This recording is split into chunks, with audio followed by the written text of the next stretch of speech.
ریاست, حکومت, ریاستی ادارے وہ نہ صرف اہل تشیع کے, میں بالخصوص اہل تشیع کا نام لوں گی کیونکہ پاکستان میں مختلف مذاہب, مختلف مسالک ہیں جس میں سب سے زیادہ ٹارگٹ وہ اہل تشیع کمیونٹی کو کیا جاتا ہے.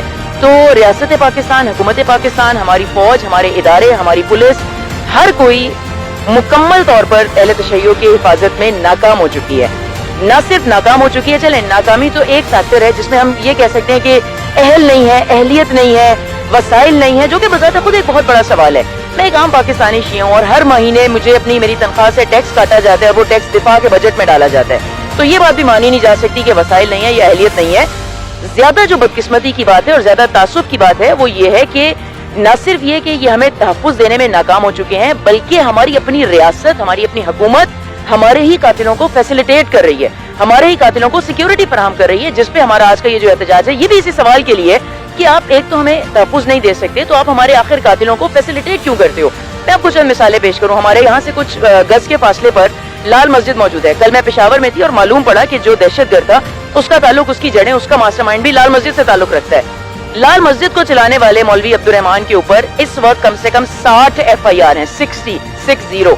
کیا وجہ ہے کہ جو دنیا کی نمبر 1 ایجنسی جس کا ہیڈ کوارٹر کچھ فاصلے پر ہے وہ اس مولوی عبدالعزیز کو گرفتار نہیں کر سکتی؟ کیا وجہ ہے رمضان مینگل جو کوئٹہ علمدار روڈ سانے میں ملوث تھا اور اس کے بعد اس نے سینچری کا گانا بنوایا, وہ آج تک آزاد ہے؟ کیا وجہ ہے کہ اورنگزیب فاروقی, لدھیانوی, یہ آج تک آزاد ہے؟ کیا وجہ ہے کہ معاویہ اعظم جو اعظم طارق کا بیٹا ہے جس نے سپاہی صحابہ کی بنیاد رکھی ہے وہ نہ صرف آزاد ہے بلکہ ہماری پنجاب اسمبلی میں ممبر آف پروونشل اسمبلی بن کے بیٹھا ہے؟